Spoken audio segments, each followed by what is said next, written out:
Good morning everyone. Today we are going to do some physics. Actually कल रात मैंने एक और वीडियो बनाई थी फिज़िक्स की, नहीं कल शाम में एक वीडियो बनाई थी मैंने फिज़िक्स की, but it turned out to be horrible. बिल्कुल बेकार वीडियो बनी थी वो, तो मैंने डिलीट कर दी वो. I didn't upload it. खैर चलो स्टार्ट करें. चलो आ जाओ. ये सिस्टम दे रखा है, ठीक है. नहीं, no one is going to say it, no one is going to comment. System कोई नहीं करेगा. For the system shown in the figure, shown in the shown in the figure. अच्छा 2 बार लिख दिया. एक्सपेंशन बताओ स्प्रिंग पे कितना है. चलो तो सबसे पहले एक वही मेंटल पिक्चर क्रिएट कर लेते हैं. क्या होगा क्या, ठीक है. ये तो देख लिया, ये तो पिक्चर हो ही रही है. फर्स्ट थिंग फर्स्ट देखेंगे हम लोग होगा क्या. ठीक है, अब इसमें होगा क्या. ये यहाँ पे कोई फ्रिक्शन तो है नहीं, मेंशन नहीं कर रखा. तो ये जो चीज़ है, ये 4 किलो का वज़न, इस पर वज़न लगाएगा और इसको खींचेगा, राइट हैंड साइड पर खींचेगा. अब बनाते हैं FBD. पहले एक मेंटल पिक्चर क्रिएट कर लो और उसके बाद बनाते हैं FBD. तो इस पे लगेगी टेंशन, इस पे लगेगी टेंशन, और वो टेंशन होगी बराबर. टेंशन एक फोर्स है, फोर्स होती है mass into acceleration. Mass into acceleration is equal to tension. ये वैसे हाइंड साइड की बात है, एक बार मैं कर चुका हूँ, इसलिए मैंने ये वाली इक्वेशन लिखी. वरना चलो आप यहाँ तक भी रुक जाओगे ना. 6 किलो वाले पे टेंशन लगी, अभी इसको भी छोड़ ही दो, क्योंकि मुझे थोड़ी पता है क्वेश्चन में क्या करना है. मतलब मेरे को तो पता है, मैंने क्वेश्चन कर लिया. अब कोई नया आदमी है, उसको थोड़ी पता है क्वेश्चन में क्या करना है. तो ये लिख दूंगा तो थोड़ा लगेगा कि नहीं भाई गलत बात है, ये कहाँ से आ गया. 4 किलो का है. 4 किलो पे कौन कौन सी फोर्सेस लग रही है. एक तो देखो उस पर mg लग रही है, ठीक है. mg लग रही है उस पर, और एक लग रही है उस पर ऊपर की ओर टेंशन लग रही है. और ओवरऑल वो खुद भी किसी मास इनटू एक्सेलरेशन से मूव कर रहा होगा, ठीक है. मतलब ऐसे तो इक्वेशन हो जाएगी ma is equal to mg minus T. खैर हमें नीचे वाले की ज़रूरत पड़ने भी नहीं वाली है.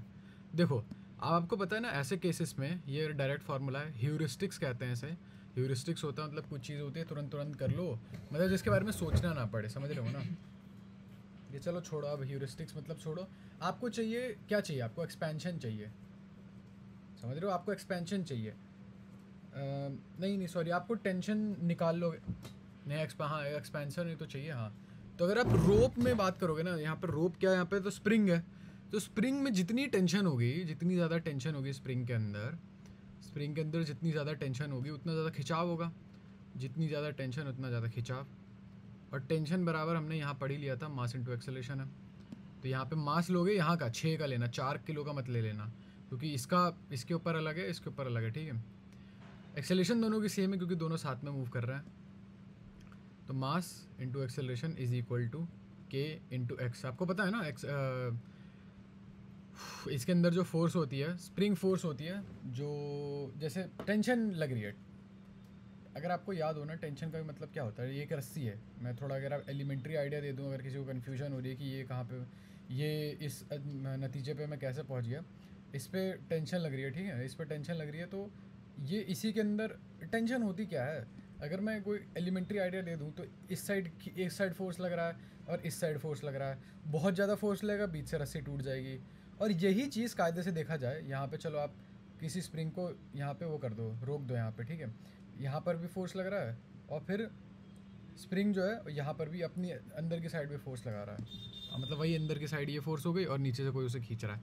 तो ये टेंशन बराबर ही होता है स्प्रिंग का फोर्स 6a इंटू के एक्स हो गया. के दे रखा है, ए अगर कभी मिल जाता है तो. ऐसे सिनारियों में जहाँ फ्रिक्शन नहीं होती है ना, वहाँ पे यहाँ पे फ्रिक्शन नहीं है, ऐसे सिनारियों में इनका एक्सेलरेशन होता है. डिराइव करने से बेहतरीन है, याद कर लो. वैसे हम डिराइव कर सकते हैं, चाहो तो कमेंट कर देना, डिराइव करके बता दूंगा मैं. Not today obviously. ये होता है m2 जो मास लटक रहा है, m1 प्लस m2 हो गया 10 इंटू जी हो गया 10, ठीक है. 4 एक्सेलरेशन हो गया 4 हमारा. तो यहाँ पे हमारा x आ गया आंसर. x आ गया 6 इंटू 4 अपॉन 240 कहाँ से आ गया भाई. के की वैल्यू दे रखी है, स्प्रिंग कांस्टेंट है या फोर्स कांस्टेंट, कुछ भी ले लो, कोई फ़र्क नहीं पड़ता. तो यहाँ से आपको देखने को मिल रहा है कि सेंटीमीटर में निकालना है. यहाँ पे हमारे पास मीटर में आंसर आएगा, तो इसको सेंटीमीटर में कन्वर्ट करने के लिए एक सिंपली आप 100 से मल्टीप्लाई कर दोगे. ये हो गया 100, ये हो गया 1, ये हो गया 10 सेंटीमीटर आ गया आपका आंसर, ठीक है. ये फार्मूला होता है. अगर आपको ड्राइव करना है तो ड्राइव भी कर सकते हो, सही बताऊँ तो इतना मुश्किल होगा नहीं. डिराइव भी करना है ना, डिराइव भी अगर करना है आपको तो दो इक्वेशन लगेंगी आपको। पहली इक्वेशन तो लगेगी T is equal to M A, M one A, M A मत लिखो, एम वन ए लिखो। और दूसरी इक्वेशन लिखे लगेगी आपको M one A is equal to M G minus T. समझ रहे हो ना, ये मोशन में है, ठीक है, मोशन में है। अब आप ये मत कहना कि T is equal to M A plus M G क्यों नहीं है, क्योंकि ये मोशन में है, मोशन में है, किसी एक्सेलरेशन में है, किसी पर्टिकुलर एक्सेलरेशन में है। तो इसी वजह से हम लोग देखेंगे कि ठीक है वो एक्सेलरेशन क्या है, तो क्योंकि इस पर ओवरऑल कोई फोर्स लग रही होगी तो एम जी ज़्यादा बड़ी है टी से, है ना। क्यों, हमें कैसे पता, क्योंकि ये नीचे मूव कर रहा है ना, हमें कैसे पता, इंटुइटिव सेंस है, इंटुइटिव सेंस है भाई। यहाँ पे कोई फोर्स लग ही नहीं रहा है, इसे इस साइड खींचने वाला कोई फोर्स लग ही नहीं रहा है, ये नीचे जाएगा, तो इसलिए एम जी बड़ा है टी से, और हमें पता है कि कुछ ना कुछ इस पर एक्सेलेशन है। एक्सेलेशन नहीं होती तो कोई फोर्स नहीं होती, फोर्स कुछ नहीं होती तो एक्सपेंशन नहीं होता, तो क्वेश्चन आता ही नहीं, क्वेश्चन ही नहीं बैठता, इसलिए समझ रहे हो ना। एम जी माइनस टी हो गया, M G minus T is equal to M one है। दो इक्वेशन लिख दी मैंने, ये दो इक्वेशन से चलो मैं निकाल के दिखाई देता हूँ यार। चलो एक्सेलेशन निकालना है आपको, आप चाहते हो टी ना हो आपके उसमें, तो टी को रिप्लेस कर दो आप, सॉरी ये एम टू ए होना चाहिए, टी को रिप्लेस कर दो आप, एम टू ए बराबर हो जाएगा M G minus M one है, एम वन है, ठीक है। और ए आपको निकालना था, इस साइड ले आओ, ए कॉमन हो गया, और ये एम टू होना चाहिए, ठीक है, इसकी बात कर रहे हैं ना, एम टू, ठीक है। ए अगर आप इस साइड ले आओ, चलो मैं ये ना करके दिखाई देता हूँ, ये भी एम टू है, ये मतलब ऐसे वर्बली ना बोल के मैं ऐसे ही दिखा देता हूँ, एम टू ए था ही एल एच एस पे plus M one M is equal to M two G. यार लिखना भूल जाता हूँ यार, चलो तो ए बराबर हो गया आपका M two G upon M one plus M to.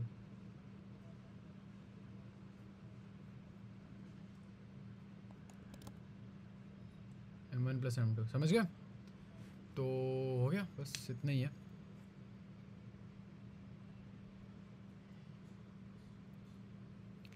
चलो अभी कुछ बचा ही नहीं है इस क्वेश्चन में।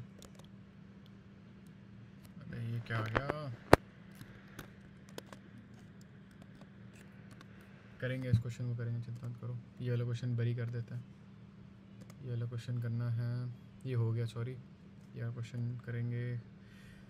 चलो एक इक्वेशन दो करंट की, ठीक है, what do mean by leading current, ये कैपेसिटर है, ठीक है। अब आप जब करंट निकालने जाते हो ना, तो आप यहाँ पे रेजिस्टेंस यूज़ नहीं कर सकते। आप कहोगे यार करंट निकालना है तो वी बाय आर हो गया भाई, रेजिस्टेंस, रेजिस्टेंस यूज़ नहीं कर सकते। क्यों, क्योंकि यहाँ रेजिस्टर नहीं है ना, यहाँ कैपेसिटर है, समझ रहे हो ना, यहाँ कैपेसिटर है। रजिस्टर वाली आप आइडियोलॉजी इसके ऊपर पुश नहीं कर सकते, ठीक है भाई। अब क्या करें फिर, तो आप what you can do here actually, colour change करने दो पहले। तो देखो आपको वी एस है, ठीक है, sorry V not by sine theta, हाँ। सो क्या कह रहा था मैं, वी एस है। अब आपको कैपेसिटर के टर्म्स में वोल्टेज लिखना आता है क्या, कैसे तैसे कैपेसिटर के टर्म्स में? हाँ एक चीज़ होती है, क्यू डायरेक्टली प्रोपोर्शनल होता है सी के, नहीं एक सेकेंड, चार्ज डायरेक्टली प्रोपोर्शनल होता है वोल्टेज के, Q equal to C we.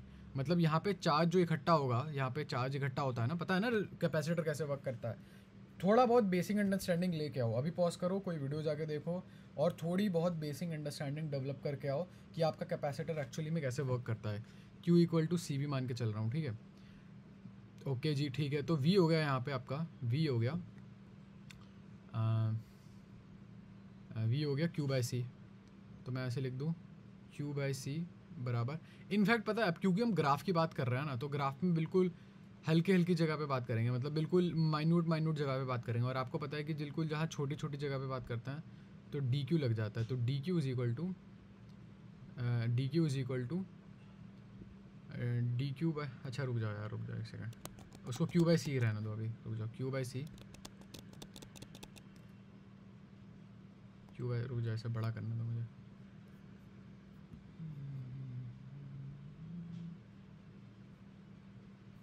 इसे बड़ा कर दूँ जरा,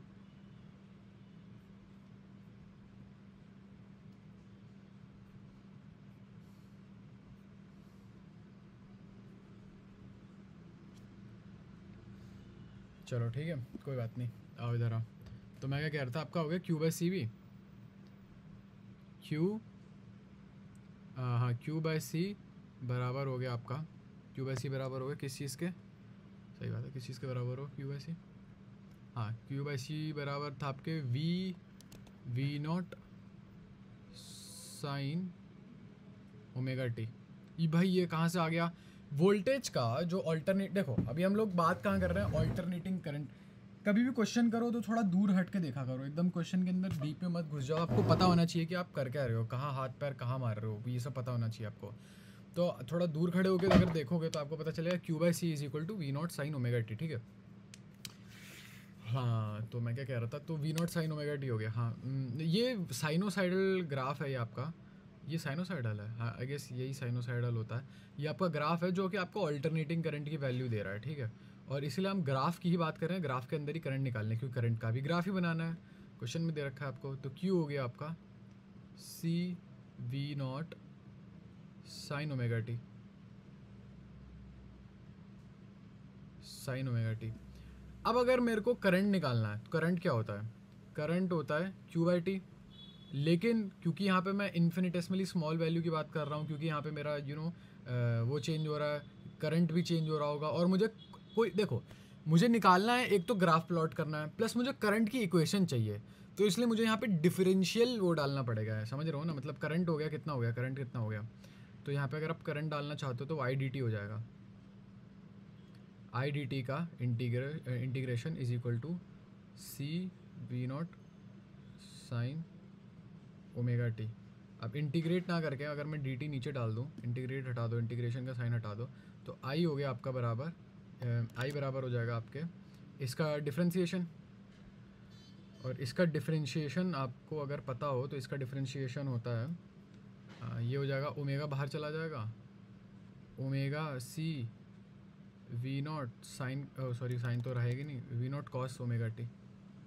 पता है ना कैसे डिफ्रेंशिएशन वगैरह कैसे होता है, नहीं पता तो मैं बताता हूँ, ऐसे होता है, ठीक है। और कभी भी जब आप वोल्टेज के साथ खेलते हो ना, वोल्टेज और रेजिस्टेंस, वोल्टेज और मतलब देखो वोल्टेज और करंट के बीच में क्या होता है, देखो आपको करंट की एक वैल्यू मिल गई, यही है इक्वेशन, यही है, लेकिन मैं फिर भी एक छोटी सी चीज़ और ऐड करके बता दूँ, इक्वेशन यही है। और एक छोटी सी चीज़ और बताना चाह रहा था मैं, प्लस थीटा भी होना चाहिए यहाँ पे, प्लस फाइव भी होना चाहिए, क्यों, क्योंकि आई गेस डिफ्रेंशिएशन प्लस या माइनस कुछ तो होना चाहिए, शायद माइनस होगा यहाँ पे। खैर एक छोटी सी चीज़ और एक्स्ट्रा बता दूँ, जब भी आप वोल्टेज से खेलते हो ना, तो आप वोल्टेज और करंट को ऐसे लिख सकते हो, I is equal to V not by Z, हमेशा लिख सकते हो, हमेशा। यार यहाँ पे तो लेकिन डिनोमिनेटर में कुछ है ही नहीं है, लेकिन अगर आप जेड को 1/ओमेगा सी लिख दो, 1/ओमेगा सी लिख दो, और पता है अगर किसी ने ऑल्टरनेटिंग करंट किया ना तो ओमेगा सी पहचान रहा है, ओमेगा सी पहली बार नहीं देखा है किसी ने, देखा होगा ओमेगा सी कहीं ना कहीं। तो जेड आपके इसलिए कैपेसिटर में, जेड इसलिए इम्पिडेंस जिसे कहते हैं 1/ओमेगा सी होता है, इसी वजह से, समझे। अब ये चीज़ मेरे को लास्ट वाली चीज़ कभी समझ में नहीं आती है कि करंट लीडिंग क्यों हो गया, ये मुझे समझ में नहीं आता है। अच्छा ये लिखा है ना, voltage across R capacitor has to be the same as the current across the battery, but in order to change the polarity. आपको पता है ऑल्टरनेटिंग करंट में पोलैरिटी चेंज हो जाएगी कैपेसिटर की, क्योंकि यू नो क्यों भाई क्यों, लेकिन क्योंकि वो ऑल्टरनेट करंट है, तो मतलब कुछ टाइम पे किसी डायरेक्शन में जाएगा और कुछ टाइम पे किसी डायरेक्शन में जाएगा, और वो और उसकी पोलैरिटी चेंज करने के लिए पहले चार्जेस को इधर जाना पड़ेगा। जैसे यहाँ से नेगेटिव है ना, तो नेगेटिव से अगर पॉजिटिव करना है तो पहले यहाँ पे सॉरी सारे के सारे इलेक्ट्रॉन यहाँ जाएंगे, समझ रहे हो ना। ये बात मैं भी खुद क्लियर नहीं हूँ, लेकिन चलो आपको ये तो बता दिया ना मैंने कि यहाँ ओमेगा सी वगैरह कैसा आता है। और यहाँ करंट लीड करता है π/2 से, ठीक है, करंट लीड करता है π/2 से। करेंगे ये क्वेश्चन भी करेंगे, पहले थोड़ा मैं सोच रहा हूँ इजी क्वेश्चन निपटा लूँ। हाँ चलो ये हो गया। दो फोर्स हैं जिनके मैग्नीट्यूड हैं रेशियो 9:11 पे, जो कि रिजल्टेंट देते हैं 38 न्यूटन, ठीक है। अगर उनका एंगल ऑफ इंक्लिनेशन 30 डिग्री है तो बताओ उनका मैग्नीट्यूड क्या क्या है, दोनों का ईच का मैग्नीट्यूड क्या है, ठीक है। तो पूछना चाह रहा है ये कि दो फोर्सेज हैं, दो वेक्टर हैं, फोर्स क्योंकि वेक्टर क्वांटिटी होती है ना, जो कि 9 और 11 के उसमें है, 9x मान लो और 11x मान लो। और इन दोनों का जो मैग्नीट्यूड है, इन दोनों का जो रिजल्टेंट है वो 38 न्यूटन के बराबर है। तो खैर आप क्या काम कर सकते हो यहाँ पे, ये हो गया सिंपल फार्मूला यूज़ कर सकते हो। मतलब वो होता है R square is equal to resultant का स्क्वायर इज इक्वल टू, रुको एक सेकेंड, रिजल्टेंट का स्क्वायर इज इक्वल टू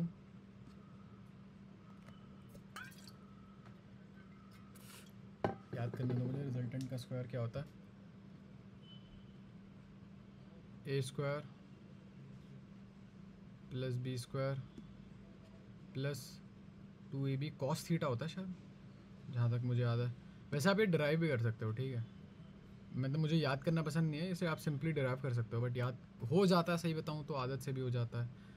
तो यहाँ पे आप मेरे को कोई शॉर्ट तरीका तो दिख नहीं रहा है सही बताऊँ तो यहाँ पे आप सीधा सीधा वो भी डाल सकते हो। चलो सीधा सीधा वैल्यूज़ डाल के देख लेते हैं। आर स्क्वायर हो गया 38 का स्क्वायर, 38 का स्क्वायर बराबर हो गया ए स्क्वायर। अच्छा इसको रूट मत करो ना, जब स्क्वायर दे रखा है तो उसको रूट करने का कोई पॉइंट थोड़ी है। सही बात है भाई, सही बात है। ए स्क्वायर हो गया 9 का स्क्वायर यानी कि 81 X square plus B square हो गया 11 का स्क्वायर तो 121 X square plus 2 into 9 into 11 cos theta. Cos theta क्या हो गया,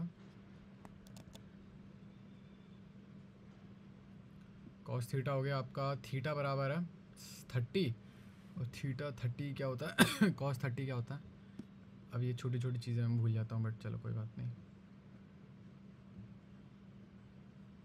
ऐसे निकाल लेता हूँ मैं। कॉस हो गया, एक सेकेंड, क्या यही तो होता है, आई डोंट थिंक सो ये होता है, सही करो ये नहीं होता, ये होता है।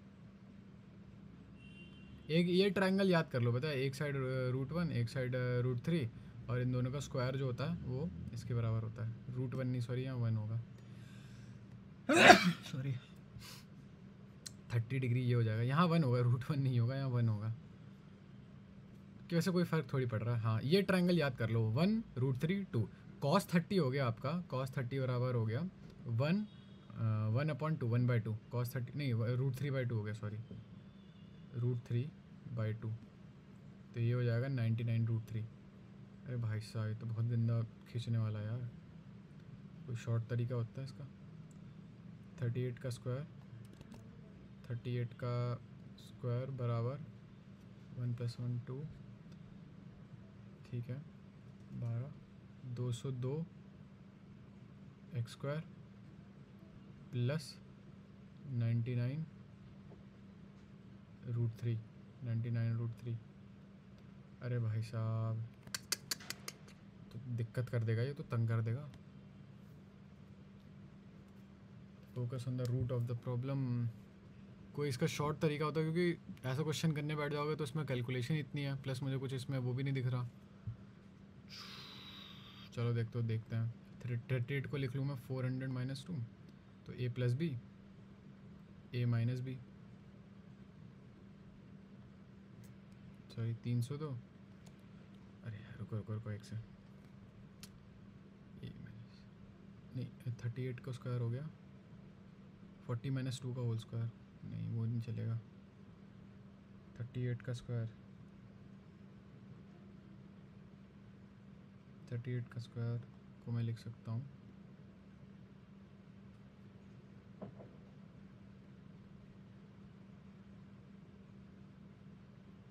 40 × 36 लिख सकता हूँ मैं, उससे फ़ायदा क्या होगा, लेकिन कुछ फ़ायदा नहीं होगा, मुझे नहीं पता गाइस। यहाँ पे मैं थोड़ी मात खाना पसंद करूँगा। 40 - 2 38 का स्क्वायर - 99 √3 अपॉन 202 का रूट। अरे भाई साहब ये तो नहीं हो पाएगा, कोई शॉर्ट तरीका ढूंढना पड़ेगा हम लोगों को।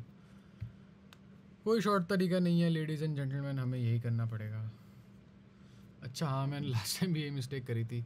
इसको स्क्वायर मत करो, इसको रूट में रख लो। इसको रूट में रखने से क्या होगा, इसको रूट में रखने से ये होगा, ये हो जाएगा, रुक जाओ 38 हो गया, 301 एक्स स्क्वायर 99 एक्स स्क्वायर 1/2 होता है, 1/2 थोड़ी होता है cos 30 1/2 कैसे हो सकता है? √3 की वैल्यू कितनी होती है? 1.7 होती है ना, तो हाँ 16 मुझे नहीं पता, हो सकता है मैंने cos 30 की वैल्यू गलत यूज़ कर ली, इस वजह से आंसर गलत आ गया, वरना आना नहीं चाहिए था। वो सब छोड़ो, चलो ठीक है, ये आप समझ गए ना इसमें करना क्या था। ये थोड़ा कैलकुलेशन वाला ही है, कैलकुलेशन वाला पंगा फंसेगा इसमें, और कुछ नहीं। चलो हार्ड, इसे हार्ड कर दूंगा ताकि मैं इसे फिर से कर सकूँ। ये फेज़र डायग्राम वाले क्वेश्चन भाई,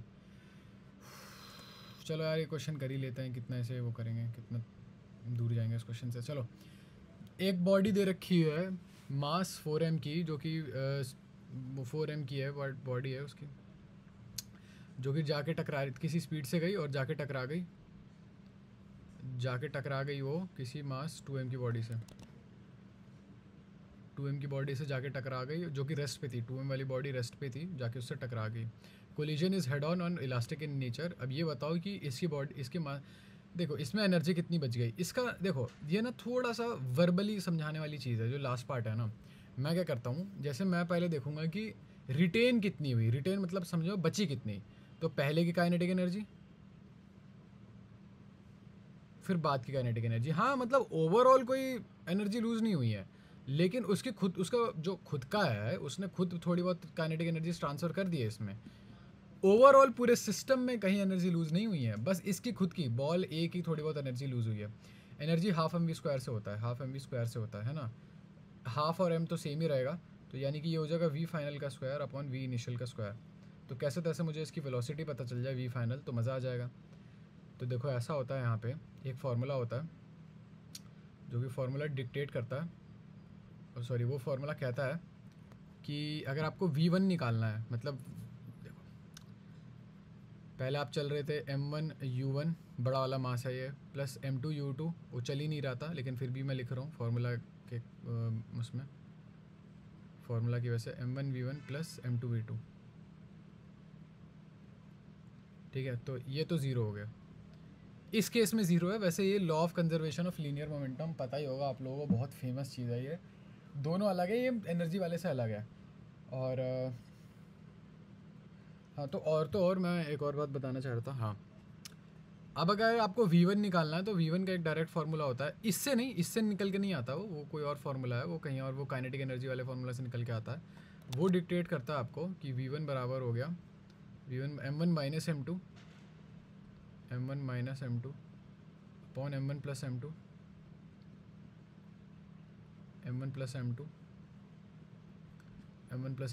u1, ठीक है, प्लस हाँ ये प्लस हो गया आपके 2m2 m1 plus m2 u2, ठीक है। ये फार्मूला है। अब ये कहाँ से आया, कैसे आया, देखेंगे, सब देखेंगे। 2m2 m1 plus m2 u2, m1 plus m2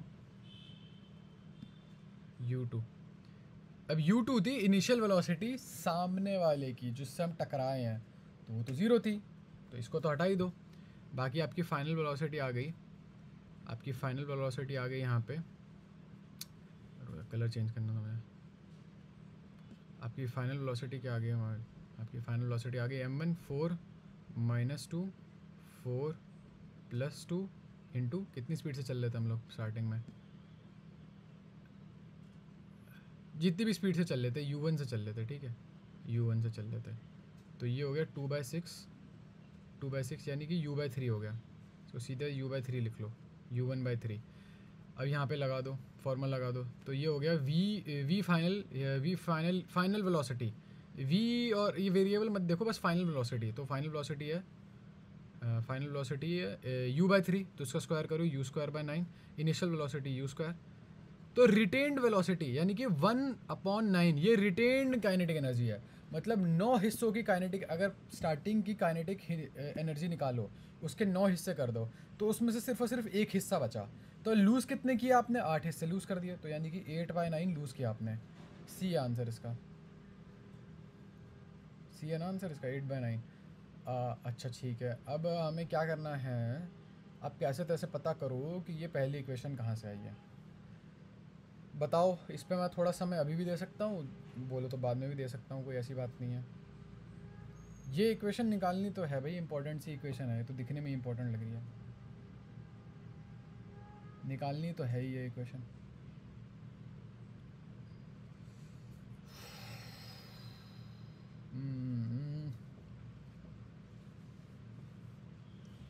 देखो जहाँ तक मुझे पता है ये दो इक्वेशन ही है, उससे ही खेल खेल के कुछ ना कुछ बनाई होगी इन्होंने equation.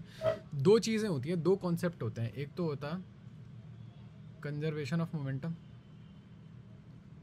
Conservation of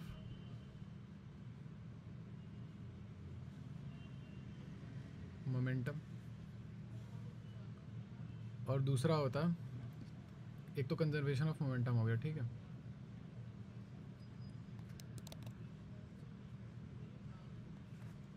conservation of momentum हो गया,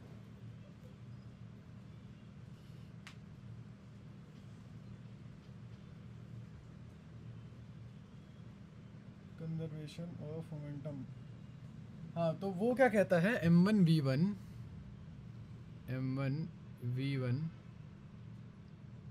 plus m2v2 is equal to, sorry यार, m1u1 लिख के चलो, m1u1 plus m2u2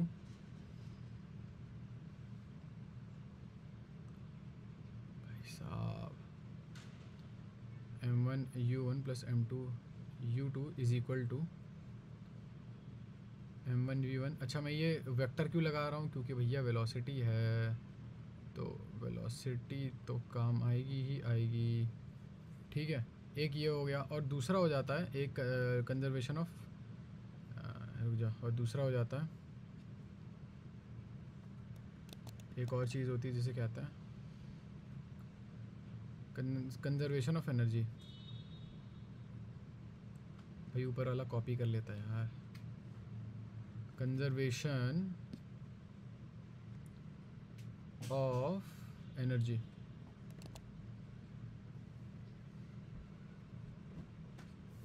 conservation of energy. दो चीज़ें हो गई, मैंने दो चीज़ें बता दी आपको। कंजर्वेशन ऑफ एनर्जी कहती है, देखो स्टार्टिंग में वही काइनेटिक एनर्जी वगैरह ही थी, तो half of M U square. अब यहाँ में वेक्टर नहीं लगा रहा है क्योंकि अब तो स्क्वायर हो गया यार, क्या करोगे वेक्टर लगा, वैसे भी काइनेटिक एनर्जी है तो स्पीड ही होती है वहाँ पे, तो कुछ भी कर लो आप। Half of M U square, u1 का square, half of M u2 का square is equal to half of M B square, half of M B square plus half of M V two का square. बाकी half हटा दो यहाँ से, निकलेगा तो देखना मुझे, मेरे इस कॉम्बिनेशन और इस कॉम्बिनेशन के बीच में कुछ ना कुछ करके निकलेगा वो आंसर, ठीक है, जहाँ तक मुझे पता है। और ये m1 m2 मैंने नहीं लिखा, आप आई गेस लिख लेना यहाँ पे, m1 m2 m1 m2 m1 m2 I guess you guys देख लेना, आप लोग एडजस्ट वगैरह कर लेना क्या है क्या नहीं है, कैसा है क्या करना है। चलो वैसे तो हमें डिराइव कर लेना चाहिए था कायदे से, बताओ तो डिराइव कर लूँ, कर तो सकते हैं, थोड़ा टाइम लगेगा, कम से कम ऐसे 15 मिनट मान के चलो, 10-15 मिनट लग जाएंगे, क्योंकि लिखने में भी तो दिक्कत होती है यहाँ पे। या लास्ट में करें, बिल्कुल चलो लास्ट में करते हैं ऐसे। आ जाओ, अब बुलेट ऑफ मास 10 ग्राम, हाँ ठीक है, 10 ग्राम का मास है। Okay, the speed of bullet after it emerges out horizontally from the block will be after it rise to a vertical distance. अरे यार गेट खुल गया यार, अच्छा रुक जाओ, मैं थोड़ा ना गेट वेट बंद करके आऊँ। चलो वैसे आधा घंटा हो गया, ठीक है, गेट बंद करके आऊँ जरा, पानी वानी इकट्ठा करके आऊँ। ऐसा बस सेइंग, बुलेट है 10 ग्राम की, आगे चल रही है जाके 400 मीटर पर सेकंड की स्पीड से एक 2 किलो के मास को उसने ठोक दिया। दो बुलेट जा रही है, ठीक है, ज़्यादा नहीं है, 10 ग्राम की है, इतनी की होती है, 10 ग्राम की मुझे तो ज़्यादा ही लग रही है। उससे जाके ठुकती है वुडन ब्लॉक के मास से,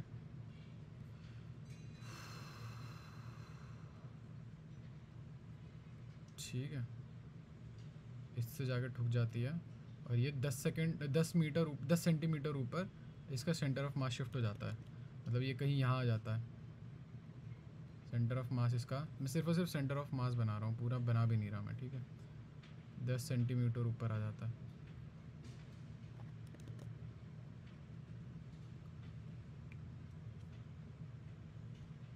let me change the colour. 10 centimetre ऊपर आ गया। अब आप ये बताओ कि ये जब बुलेट निकल रही होगी, जाहिर सी बात है, या जब मतलब ये मान लो टॉप पे आ गया, ये यहाँ था, ये यहाँ से टॉप पे आया, टॉप पे क्या 10 सेंटीमीटर ऊपर आया और यहाँ से बुलेट निकली होगी, यहाँ से गई है पूरा उधर घूमी, मतलब इसके अंदर लॉज रही फिर निकली वो। तो ये बताओ उसकी निकलते हुए स्पीड कितनी होगी। It's a good question. तो यहाँ पे law of conservation of mass लग सकता है चाहो तो, वरना मुझे ये वाला फॉर्मूला लग सकता है शायद, क्या पता, जो अभी थोड़ी देर पहले कर रहे थे, m1 minus m2 upon m1 plus m2 वाला फार्मूला भी मे भी लगा सकते हो। या वो शायद लीनियर ही लगता है, जब आप लीनियर रहो तभी लगता है वो मेरे हिसाब से तो। अच्छा ठीक है।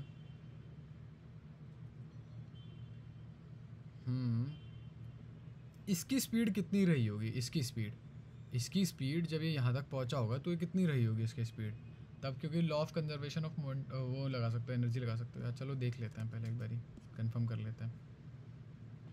हाँ मुझे लग रहा था अरे वही वाला फार्मूला लगा जो मैंने कहा था, law of conservation of momentum वाला फार्मूला लगा, और उसकी स्पीड लिख रही √2gh से। ठीक है ठीक है ठीक है, रुक जाओ, चिंता मत करो, आएंगे इस पर, आएंगे आएंगे आएंगे। ये तो कर ही दिया था मैंने, ये फिर क्यों रिपीट हो रहा है ये रेड फ्लैग क्वेश्चन है। हाँ चलो, एक स्टोन है जिसको आपने लेंथ एल से बांध रखा है और उसको एक वर्टिकल सर्कल में ऐसे ऐसे ऐसे गोल गोल घुमा रहे हो, ठीक है। और उसकी जो दूसरी स्ट्रिंग है वो लग रखी है सेंटर से, एक सर्टेन इंस्टेंट ऑफ टाइम पे स्टोन जो है लोएस्ट पोजीशन पे है। तो ज़्यादा नहीं रीड करते हैं, यहाँ से स्टार्ट करते हैं वापस से। यहाँ पे लग रखा था स्टोन, ठीक है, वो u की अभी इसकी वेलोसिटी u है, स्पीड u है, क्या u है, स्पीड u है, सॉरी स्पीड u है। तो u स्पीड पे था ये। और ये बताओ कि magnitude of change in velocity जब वो हॉरिजॉन्टल होगी स्ट्रिंग, तो अभी तो वर्टिकल है, हॉरिजॉन्टल हुई होगी तो कुछ ऐसे हो गई होगी, यहाँ पे मान लें, यहाँ पे मान लेता हूँ, यहाँ पे इस समय ये हो गई होगी u1 मान लेता हूँ मैं तो यहाँ पे वेलोसिटी, यहाँ पे स्पीड दे रखी है, तो अगर मैं वेलोसिटी भी मान लूँ तो क्या फ़र्क पड़ रहा है, स्पीड डायरेक्शन के साथ मान लेता हूँ। ये u है और ये u1 है, बताओ भाई कितनी स्पीड चेंज रही होगी। तो स्पीड चेंज रही होगी, अगर मुझे मैग्नीट्यूड निकालना है तो u1 माइनस u2, सॉरी क्या बोल रहा हूँ मैं, u1 final minus u vector.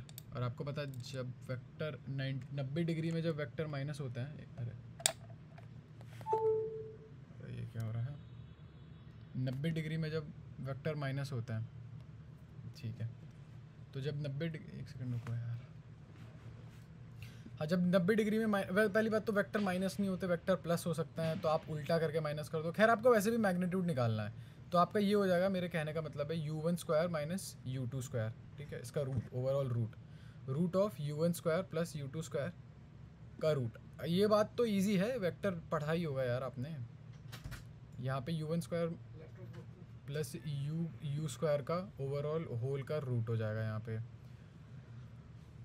तो चलो यहाँ पे हमें u1 और u2 के बीच में एक रिलेशनशिप डेवलप करनी पड़ेगी, उसके बाद जाके हम लोग प्लग इन करेंगे अपना जो भी निकाला था हमने, वो कैसे हो जाएगा, law of conservation of energy से हो जाएगा। यहाँ पे हमारे पास सिर्फ और सिर्फ काइनेटिक एनर्जी है, और जैसे जैसे हम ऊपर जाएंगे हम अपनी काइनेटिक एनर्जी लूज़ करेंगे, यहाँ पे कम हो जाएगी, प्लस यहाँ पे थोड़ी बहुत काइनेटिक एनर्जी, वो पोटेंशियल एनर्जी गेन हो जाएगी, ठीक है, सिंपल है। तो ये हो गया ½ m u²। एनर्जी की बात कर रहे हैं तो वेक्टर वाला साइन लगाने की भी ज़रूरत नहीं है भाई, कोई फ़र्क थोड़ी पड़ रहा है। ½ m u² is equal to mg, ये वाली पूरी हाइट गेन हुई है ना, तो mgl हो गया, l है ना, हाँ, तो mgl हो गया, mgl प्लस ½ m u1 का स्क्वायर, तो ये हो गया u1 का स्क्वायर माइनस u स्क्वायर हो जाएगा। अगर मतलब यहाँ पे 2 लगा दो तो ये हट जाएगा और ये हट जाएगा, m भी हट ही जाएगा इनफैक्ट, तो वो हो जाएगा u1 का स्क्वायर माइनस नहीं 1 सेकंड रुक जाओ ये रुक जाओ। मुझे प्लस में डालना है। हाँ तो ये तो यू स्क्वायर हो जाएगा 2GL प्लस U1 का स्क्वायर। मुझे आंसर निकालना है यू स्क्वायर के फॉर्म में। U1 तो मैंने मन गढ़त कुछ ना कुछ बना दिया था, मन गढ़त तो नहीं था, मतलब कोई क्वांटिटी थी, ये मैंने अपने हिसाब से नाम दिया था U1 का स्क्वायर। अगर आपको याद हो तो U1 ये एंड वाला है, तो मुझे चाहिए ही नहीं U1, चाहिए ही नहीं, तो मुझे U1 नहीं चाहिए, तो मैं U1 स्क्वायर लिखूँगा। U1 स्क्वायर हो जाएगा U स्क्वायर माइनस 2GL। यहाँ पे अगर आप देखोगे इसमें पुट इन कर दो, ठीक है। तो U स्क्वायर की वैल्यू, U1 स्क्वायर की वैल्यू क्या हो गई, U square minus 2GL plus U square का ओवरऑल रूट निकालना, तो ये हो गया 2U स्क्वायर माइनस 2GL। ये हो गया, इनफैक्ट अगर 2 कॉमन ले लोगे तो U स्क्वायर माइनस GL, और उसका रूट तो था ही, तो ओवरऑल रूट हो गया। बस वही है ए आंसर इसका। इजी है, काफ़ी इजी है, सही बताऊँ तो। समझ रहे हो ना, इजी है। आगे बढ़ें या कुछ डाउट आउट हो तो बताओ। मेरे हिसाब से तो होना नहीं चाहिए, बट चलो आगे बढ़ जाते हैं। ये red flag question. Ideal PN junction दे रखा है, ये बताओ कि आइडियल पीएन जंक्शन दे रखा है। अच्छा, मुझे क्या बताना है, करंट बताना है, इसमें से करंट बताना होगा, ठीक है।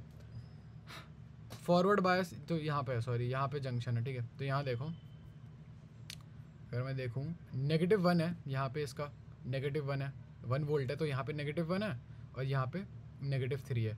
तो आप छोटे वोल्टेज, सॉरी बड़े से छोटे में जाते हो ना, हाँ बड़े से छोटे में जाते हैं, वोल्टेज हायर वोल्टेज से लोअर वोल्टेज पे जाता है। तो -1 से लेके -3, क्योंकि ये ज़्यादा नेगेटिव में है, तो करंट फ्लो तो करेगा। पहले तो आपको ये पता चल गया।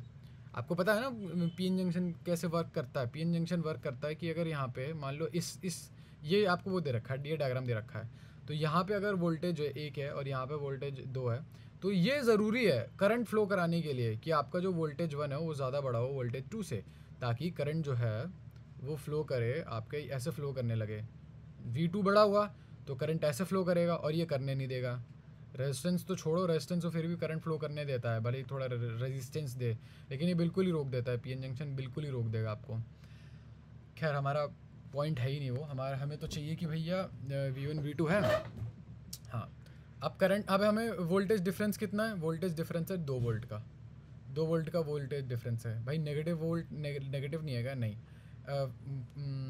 Higher voltage minus initial voltage होता है वोल्टेज डिफरेंस, ठीक है। Sorry, higher voltage minus lower voltage होता है। तो -1 माइनस का 3 हो जाएगा आपका, 3 - 1 हो जाएगा, वो हो जाएगा 2। खैर V = VIR होता है, तो R हो गया I हो गया V2/R, कितना हो गया 100, 2/100 हो गया आपका 20 मिली एम्पियर। भाई 20 कहाँ से हो गया, अगर आप इसे 20 कर दो, इसे 1000 कर दो, 1000 की जगह आप मिली एम्पियर भी लिख सकते हो। C आपका आंसर, ठीक है। ठीक है लाडले, ज़्यादा कॉम्प्लिकेटेड नहीं है, बस मतलब सोच समझ के करोगे पहुंच जाओगे आगे। 1 सेकंड रुको यार, मैं थोड़ा अपनी आंखें ब्लिंक कर लूँ।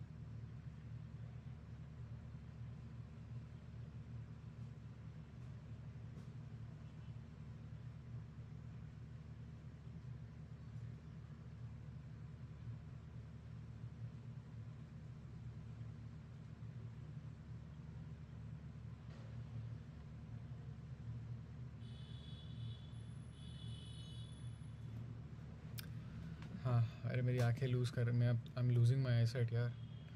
एक काइनेटिक एनर्जी है एक्वायर्ड बाय मास, ठीक है। The kinetic energy acquired by mass m in travelling distance d starting from rest under the action of a constant forces. अभी फोर्स कांस्टेंट है आपके पास, ठीक है। चलो ठीक है, तो वर्क डन हो गया आपका,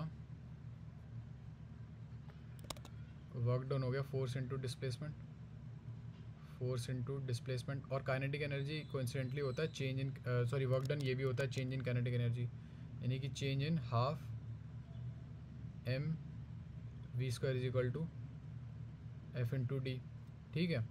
फोर्स कांस्टेंट है, फोर्स में क्या क्या होता है, मास होता है और एक्सेलरेशन होता है, तो यानी कि मास भी कांस्टेंट होना चाहिए। मास चेंज हो नहीं रहा, कुछ ऐसा नहीं दे रखा कि हाँ भैया आप चले चले चले और फिर बीच से आपको किसी ने काट दिया बीच से। वेल ओके, ठीक है, मत मारा करो। सब जोक्स, ठीक है। और मास भी वो है कांस्टेंट है, एक्सेलरेशन भी कांस्टेंट है, ठीक है। तो ये हो गया basically half of M delta V square बराबर is equal to F dot D हो गया। अब मैं चाहता हूँ मुझे मास मिल जाए, है ना, सॉरी फोर्स मिल जाए। फोर्स अभी किस चीज़ के प्रोपोर्शनल है, तो मैं यहाँ पे ना फोर्स, अब आप कहोगे यार फोर्स तो दिख रहा है, अगर मैं इसको उल्टा कर दूँ, अगर मैं इसको लिख दूँ, फोर्स कांस्टेंट है, ठीक है, तो फोर्स कांस्टेंट है, फोर्स इनटू डिस्प्लेसमेंट बराबर हो गया half of M V square. मैं सोचता था ये साफ साफ दिख तो रहा है कि फोर्स डायरेक्टली प्रोपोर्शनल है मास के। वेल एक्चुअली आप ये यूज़ नहीं कर सकते हो कायदे से देखा जाए तो। The action of the kinetic energy is D. अरे एक सेकेंड, काइनेटिक एनर्जी किस चीज़ के कांस्टेंट है? अच्छा अच्छा अच्छा,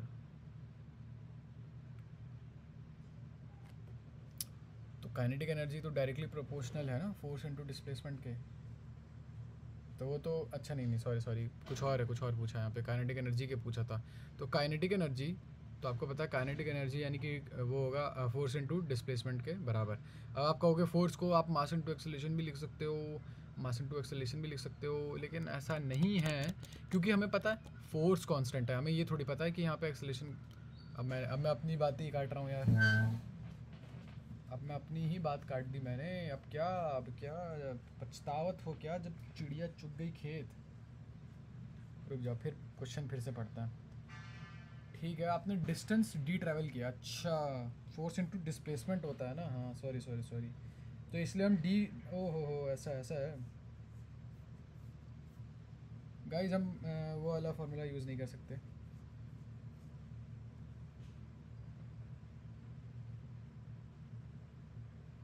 वो वाला फार्मूला यूज़ इसलिए नहीं कर सकते क्योंकि उस वाले फार्मूले में डिस्प्लेसमेंट आता है और यहाँ डिस्टेंस दे रखा है, समझे, तो इसलिए कुछ और यूज़ करना पड़ेगा। कोई बात नहीं भाई, कोई बात नहीं यार, रुको रुको रुको एक सेकंड रुको। ये फार्मूला यूज़ नहीं कर सकते क्योंकि यहाँ पे डिस्प्लेसमेंट है और हमें दे रखा है डिस्टेंस दे रखा है, इसलिए ये वाला फार्मूला यूज़ नहीं कर सकते। सॉरी सॉरी, हाँ हाँ यही तो दे रखा है, हाँ सॉरी सॉरी ठीक है ठीक है।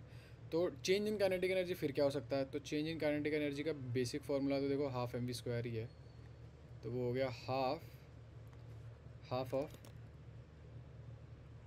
M V square.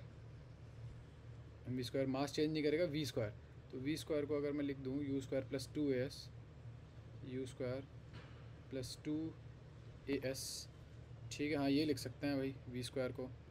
तो ये हो गया आपका half of M V square हो गया 2a we square. You square को मैंने काट क्यों दिया, क्योंकि सॉरी वी स्क्वायर को नहीं काटना था, यू स्क्वायर को मैंने इसलिए काट दिया क्योंकि ये रेस्ट से स्टार्ट कर रहा है, ठीक है। तो 2as हो गया इंटू 2as। अब अभी भी मैं यहाँ पे मुझे पता है कि कुछ कांस्टेंट अगर मैं इंट्रोड्यूस कर दूँ 2f/m s, m से m कट गया और 2 से 2 कट गया, तो ये जाहिर सी बात है कि यहाँ पे कोई लेना देना नहीं है, किस चीज़ का, मास का कुछ लेना देना नहीं है यहाँ पे, m⁻�0।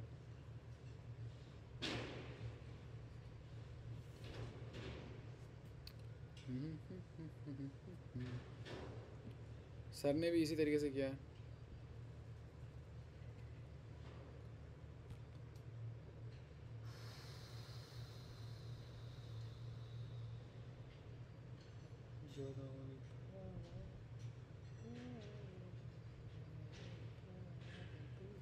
और कितना रह रहा है?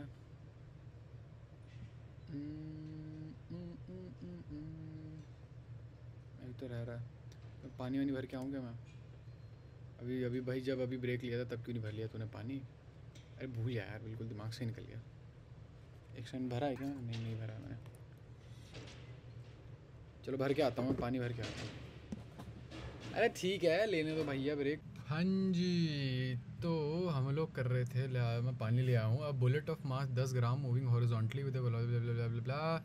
अब बार बार तो नहीं करूँगा, तो इस पर सबसे पहले law of conservation of linear momentum लगा देता हूँ मैं। 10 ग्राम को मैं अगर किलो में लिखूँ तो 10⁻⁻², ठीक है। m1 v1 400 की स्पीड से चल रहा था, प्लस m2 v2, सामने वाला चल ही नहीं रहा था तो 0। तो ब्लॉक तो रखा हुआ था ना, खड़ा हुआ था, चाहे कितना भी मास हो, कोई मोमेंटम नहीं है अगर खड़ा हुआ तो, ठीक है। m1 u1 plus m2 u2, तो u2 0 है, u1 इतना है, गलती से V1 बोल देता हूँ। हाँ, is equal to M2V2 sorry M1V1 हो गया, M1V1 हो गया आपका, M1V1 हो गया, निकालना ही, हाँ वही तो निकालना है। हाँ, ये लीनियर मोमेंटम हुआ क्या? अगर प्लेन में थोड़ा ऊपर चले गए तब भी लीनियर मोमेंटम एप्लीकेबल है क्या? होगा, चलो होगा। M2 हो गया, सॉरी यार क्या कह रहा हूँ मैं, 10⁻⁻2 इंटू x, जो कि हमें निकालना है, प्लस 2 किलो का, 2 किलो का है नहीं है, 2 किलो का, यानी कि M2V2, वो भी हम निकालना है। तो इसमें दो वेरिएबल हैं इस पूरे इक्वेशन में, एक ये और एक ये, तो V भी निकल जाएगा। एक्चुअली अगर आपको मास निकालना है ना कि कोई चीज़, मान लो ये लेंथ है आपकी, तो किसी चीज़ की वेलोसिटी कितनी ही रही होगी कि वो यहाँ तक पहुँच गया, वो डिसाइड होता है v is equal to √2gl से, √2gl से अपेरेंटली।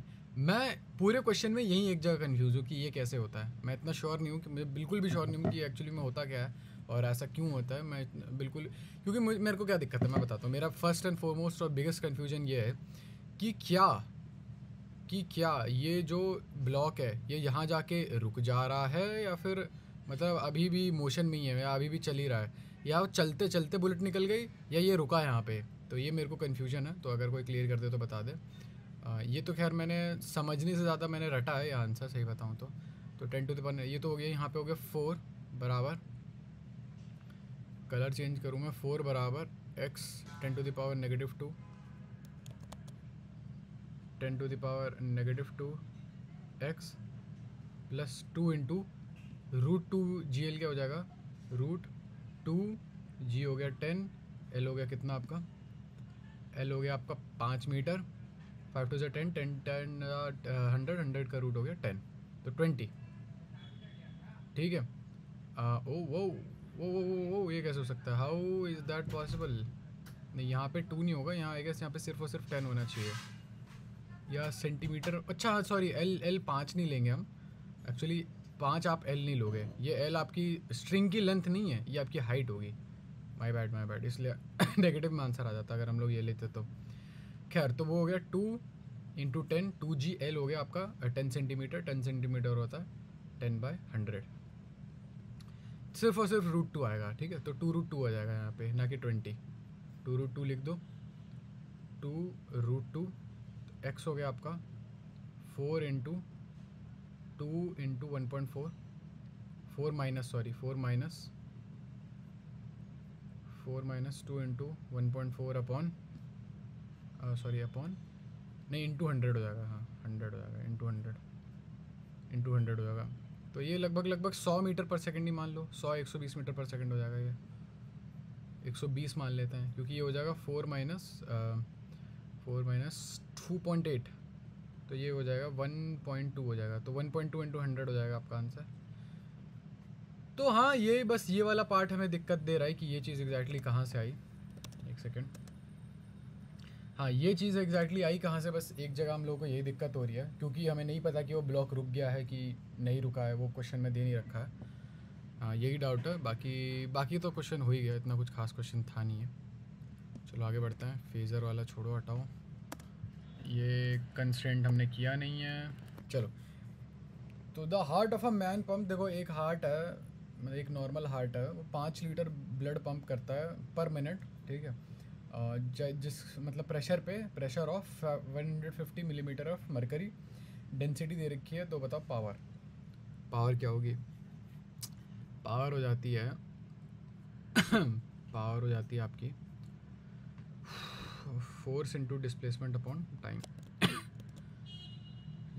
एक ये फॉर्मूला है, force into displacement upon time, नहीं इंटू टाइम होगा ना, change in kinetic energy upon time होता है शायद, change in kinetic energy upon time होता है, हाँ ठीक है चेंज, तो ये सही है, ये मेन एक फार्मूला होता है। बाकी आपको यूज़ करना है तो आप यूज़ कर सकते हो। देखो प्रेशर इंटू वॉल्यूम भी होता है, प्रेशर इंटू वॉल्यूम या वेलोसिटी, प्रेशर इंटू शायद वेलोसिटी, प्रेशर इंटू वॉल्यूम नहीं होगा, हाँ प्रेशर इंटू वॉल्यूम नहीं, प्रेशर इंटू वेलोसिटी भी एक फार्मूला होता है इसका। ये कहाँ से आया?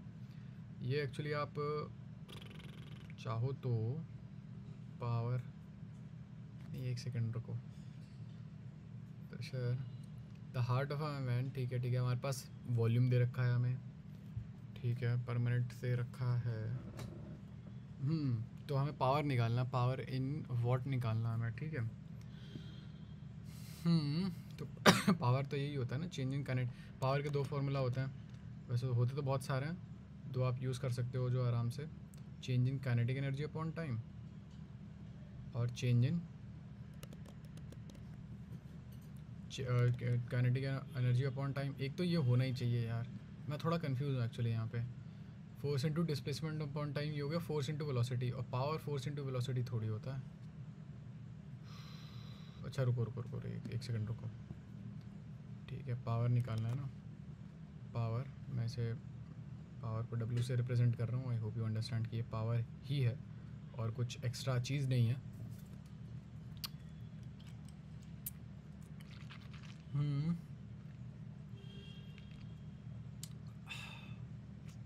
हाँ ऐसा होता है, शायद ऐसा होता है, pressure into volume upon time, ये होता है शायद पावर। बाकी अगर निकालना ही है तो ये देखो, force into displacement upon time. Force क्या होता है, pressure is equal to force upon area. तो अगर आप फोर्स लोगे तो फोर्स को आप प्रेशर इनटू एरिया भी लिख सकते हो। क्या कहने का मतलब है, तो फोर्स को अगर आप फोर्स को लिख ही रहे हो तो pressure into area into D upon time भी लिख सकते हो, ठीक है। और ये मैंने ब्रैकेट में क्यों डाला है, अगर आप खुद देखो, ये हो गया आपका एरिया। रुक जाओ एक सेकंड, अगर मैं क्यूब बनाता हूँ, एक सिंपल सा क्यूब बनाता हूँ, या चलो क्यूबॉइड बनाने तो मुझे एक सिंपल सा क्यूबॉइड बना दिया मैंने। ये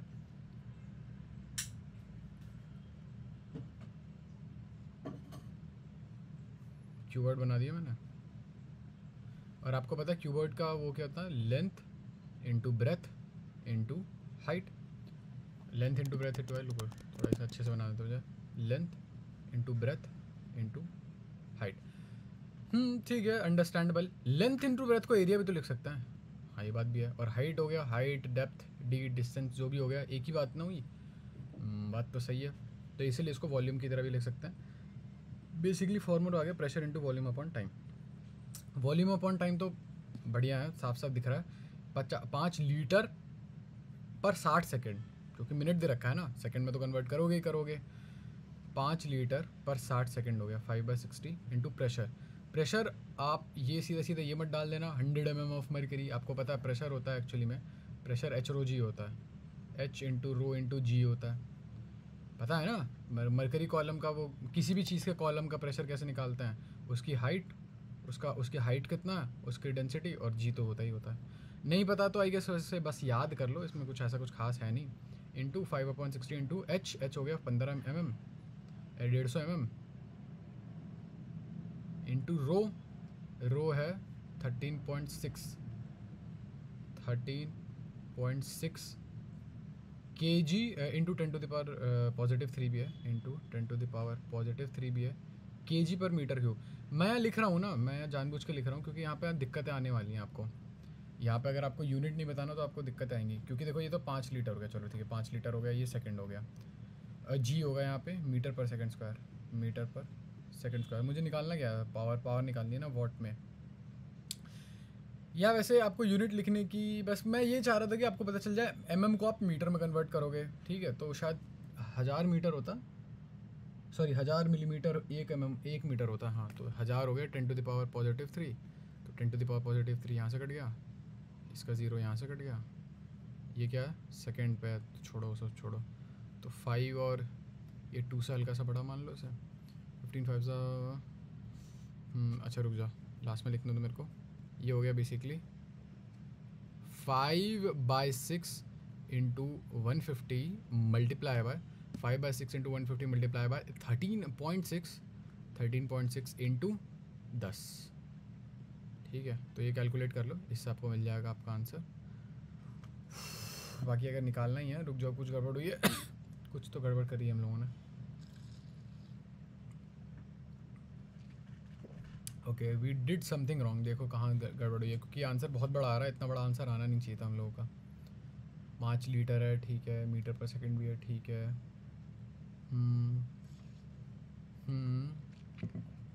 एच रो जी शायद यहाँ पे थोड़ा और कुछ होना चाहिए।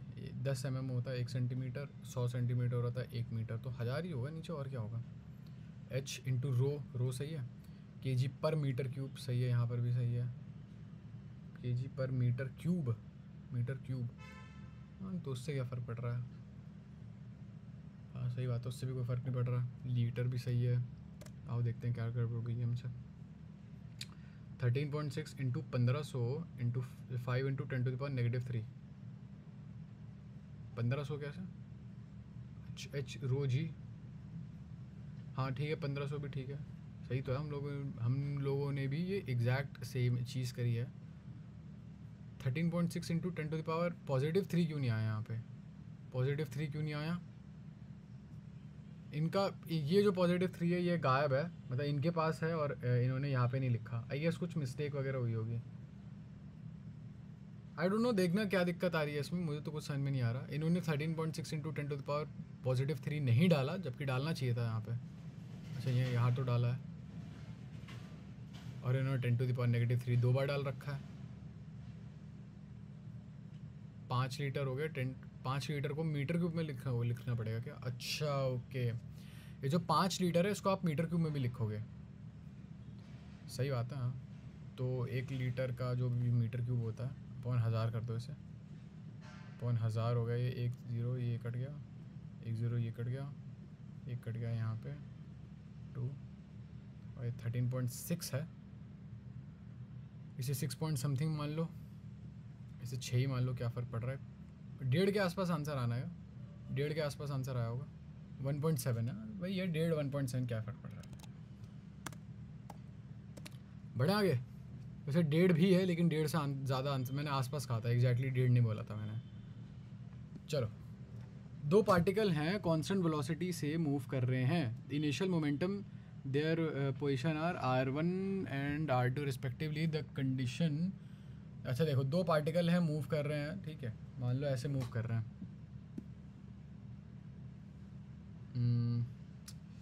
मान लो कि एक पार्टिकल ऐसे मूव कर रहा है और एक पार्टिकल ऐसे मूव कर रहा है। यहाँ पे पोजीशन वेक्टर है उसका पोजीशन वेक्टर है ऐसे।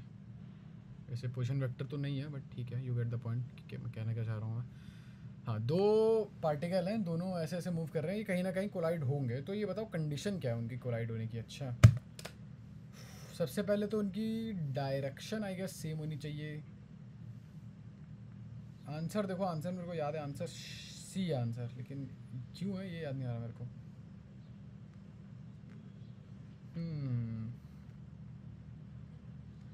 मूव विथ कांस्टेंट वेलोसिटीज, ठीक है। v1 और v2 कांस्टेंट वेलोसिटी है। At the initial movement their position vectors are r1 and r2 respectively. The condition for particles a and b for their collision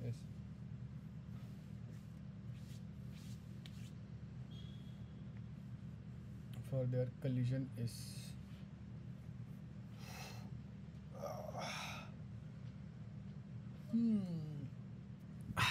देखते हैं यार, देखते हैं। एक पार्टिकल है जिसका वेलोसिटी वेक्टर है, रुक जाओ एक सेकंड, जिसका वेलोसिटी, एक सेकंड, इसका वेलोसिटी है v1 और इसका पोजीशन वेक्टर यहाँ से 0 से मान लेते हैं। पोजीशन वेक्टर है कुछ, अभी मैं बना नहीं रहा हूँ, ठीक है। और दूसरा है जो है ओरिजिन पे ही है और इसका वेलोसिटी वेक्टर यहाँ पर है v2, और ये हो गया r1। या चलो ओरिजिन पे ना रख के थोड़ा ओरिजिन के आगे रखता हूँ मैं, ओरिजिन के आगे रख देता हूँ, यहाँ रख देता हूँ। और उसका वेलोसिटी वेक्टर है v2 वेक्टर है, और उसका, रुक जाओ, ओरिजिन से डिस्टेंस इसका है r1 वेक्टर, और इसका ओरिजिन से डिस्टेंस है r2 vector. Okay, quite interesting. अब हम क्या करेंगे, अब देख ही लेते हैं यार। ये इतना तो हो गया। कोई ऐसी कंडीशन आपको डिस्कवर करनी पड़ेगी जिसकी वजह से ये दोनों के दोनों जाके कहीं ना कहीं कोलाइड कर रहे हो, कुछ क्लैश फ्लैश कर रहे हो। आई गेस इन दोनों का आई कैप आपका मैच करना, सॉरी इन दोनों का जो कैप है ना, जो कि वेक्टर है, वो मैच करना चाहिए। तो वो तो कुछ दिख नहीं रहा मेरे को। उन दोनों की पोजीशन की जो वो है, मतलब जिस डायरेक्शन में वो दोनों जा रहे हैं और जिस डायरेक्शन में वो दोनों ऑलरेडी हैं, वो शायद कुछ मैच करना चाहिए. It's quite complicated. मुझे नहीं पता, I don't know. Their caps must align in the same direction. चलो वो तो समझ में आ रहा है मेरे को. उन दोनों के जो पोजीशन वेक्टर के बीच का डिफरेंस है. अच्छा ओके. अच्छा समझ गया. उन दोनों के जो पोजीशन वेक्टर के बीच का डिफरेंस है, जैसे ये वाला डिफरेंस है, और उनके जो वेलोसिटी वेक्टर के बीच का डिफरेंस है, सॉरी ये ऐसे होगा वेलोसिटी, वो दोनों मैच करना चाहिए. तो चलो ठीक है, इस पे आएंगे, वापस आएंगे इस पे. चलो, वाटर ड्रॉप फॉल कर रही है regular interval from a tap which is 8 metre above the ground. The third drop is leaving the. देखो, एक नलका लग रखा 8 मीटर ऊपर, पता नहीं इतना बड़ा क्यों है, बट 8 मीटर ऊपर एक नलका लग रखा है. ठीक है. तो ये 8 मीटर ऊपर है. नहीं, वेट. तो ये 8 मीटर ऊपर है, जो कि अच्छा खासा भाई, बहुत ज़्यादा ऊंचाई है ये. जो थर्ड ड्रॉप लीव कर रही है अभी टैप से, उस समय पहली ड्रॉप नीचे पहुंच गई. ठीक है. सेकंड ड्रॉप कहाँ होगी बताओ मुझे. सेकंड ड्रॉप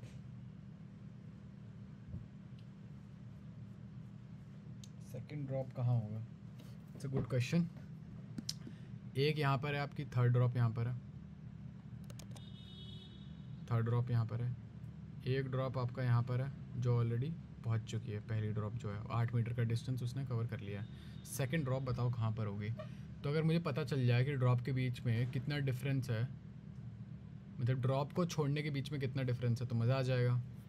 ठीक है. तो पहले देखो कि इरेगुलर इंटरवल पे है. ठीक है. पहले देखो कि वहाँ ऊपर से लेके नीचे तक आने में टाइम कितना लगा होगा. ठीक है, कोशिश करते हैं.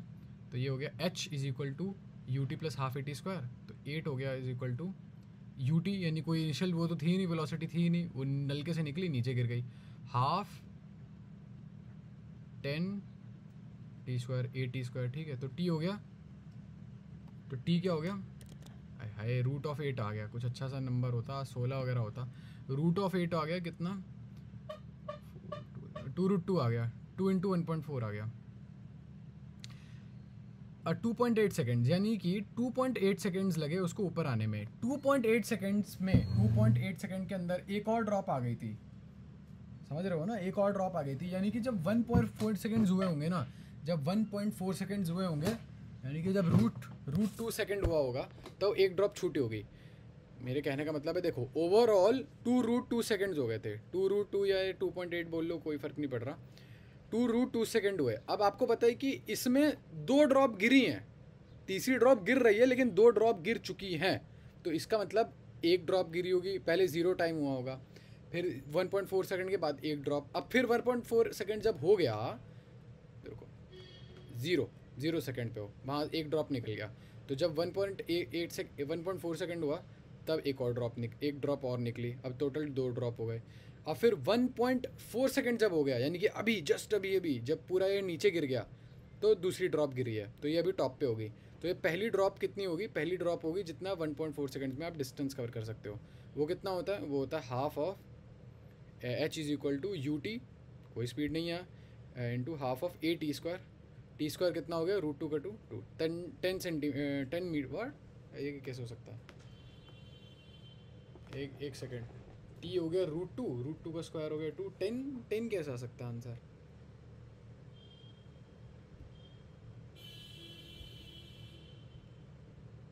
वन 1.4 सेकेंड में कितना डिस्टेंस कवर हो गया. आई डोंट नो, मैं कुछ तो गड़बड़ कर रहा हूँ. अच्छा वो छोड़ो, इससे बेटर है वो वाली. अच्छा नहीं, वो भी यूज़ नहीं कर सकते. ऐसा कैसे हो सकता है, रुको एक सेकेंड. तो दूसरे ड्रॉप ने 1.4 सेकेंड्स में कितना डिस्टेंस कवर कर लिया होगा. अच्छा नहीं, सॉरी 1.4 सेकेंड्स में नहीं, 1.4 सेकेंड्स थोड़ी हो रहे हैं. नहीं, 1.4 सेकेंड ही तो हो रहे हैं. 1.4 होता है √2, है ना. तो जब तीसरा ड्रॉप निकल रहा होगा, तीसरा ड्रॉप कब निकल रहा होगा, जब इसने 1.4 सेकंड, दूसरे वाले ड्रॉप ने 1.4 सेकंड कैरी कर, नहीं ज़रूरी है क्या 1.4 सेकंड उसने चल लिया होगा? हाँ चल लिया होगा, सही बात है, √2 सेकंड चल ही रहा होगा। तो एस हो गया यूटी, कोई स्क्वायर नहीं, half of A T square, half of A यानी कि 10 टी स्क्वायर यानी कि √2 का स्क्वायर 2। या 10 सेंटीमीटर कैसा हो सकता है? क्या गड़बड़ कर रहा हूँ मैं, क्या गड़बड़ कर रहा हूँ? सॉरी 10 मीटर कैसे आ सकता है आंसर? ये तो मैंने टाइम गलत निकाला है, टाइम फिर से निकाल के देखते हैं। मैं, अगर आपको अभी तक वो कॉन्टेक्स्ट नहीं मिला है तो UT plus half A T square से खेल रहा हूँ मैं अभी तब से। यूटी 0, इनिशियल स्पीड 0 है, एच है 8 मीटर, 8 मीटर कवर हुआ था, और half of A T square. ओहो टाइम गलत निकाला यार हमने, 16/10, 1.6 का रूट था वो, सॉरी 1.6 का रूट था गाइज, 1.6 का रूट था एक्चुअली। तो टाइम निकला हमारा, टाइम निकाला पूरा 1.6 का रूट है, रूट ऑफ 1.6। 4 मत लिख देना, या 0.4 भी मत लिखना। अच्छा ये गड़बड़ हुई थी, समझे? अच्छा कोई बात नहीं, अगर ये गड़बड़ हुई भी, बस हमने टाइम गलत निकाला था, हमारा √2 आ रहा था ये टाइम गलत है। हाँ अब वही सेम कॉन्सेप्ट है, मैं अगर आपको नहीं समझ, मैं तो लास्ट टाइम समझा रहा हूँ वो वाला कॉन्सेप्ट, इतना डेप्थ में मैं खुद पहली बार कर रहा हूँ ये क्वेश्चन। आप जब ज़ीरो टाइम हो रहा था, ज़ीरो टाइम पे आपने एक ड्रॉप छोड़ी जो कि पहले उसने पूरे के पूरे 1.6 सेकेंड्स में वो नीचे तक पहुंच गया, ठीक है, वो बिल्कुल नीचे तक पहुंच गया, लेकिन उतनी देर में एक ड्रॉप छूट गई और एक ड्रॉप जस्ट छूटी थी, यानी कि 2 ड्रॉप छूटी हैं। तो यानी कि रूट 1.6 √2 सेकेंड पर एक ड्रॉप छूटी होगी, ठीक है, और फिर उसी टाइम फ्रेम में एक और ड्रॉप छूटी होगी, समझ गए? तो ये कह रहा है कि जो दूसरी ड्रॉप है, जो कि जिसने अभी तक जो कि ड्रॉप हुई थी √1.6/2 सेकेंड्स पर, इतना टाइम जब निकल गया था तब दूसरी ड्रॉप हुई थी, और फिर जब पूरा का पूरा √1.6 समय निकल गया तो वो तीसरी ड्रॉप हुई। आई होप आपको समझ में आ रहा होगा, तीसरी ड्रॉप गिरी। खैर, तो जो दूसरी वाली बूंद है, उसने कितना समय तक ट्रैवल किया? उसने सिर्फ और सिर्फ √1.6/2, ओवरऑल 2 होल 2 नहीं है, बाय 2 है, ठीक है, इतने समय तक उसने ट्रैवल किया, तो उसका निकल जाएगा। और बाय द वे मैं ये बाय 2 कैसे कर दिया, मुझे कैसे पता कि इक्वल इंटरवल में है? दे रखा है एक्चुअली क्वेश्चन में। तो ये हो गया h is equal to half of A T square, half of A T square, जगह 4 हो जाएगा ये पूरा, 2 मीटर। तो यानी कि उसने 2 मीटर ट्रैवल किया, वो यहाँ से लेके यहाँ तक उसने 2 मीटर का ट्रैवल सफ़र किया है, और फिर 6 मीटर का करती वो।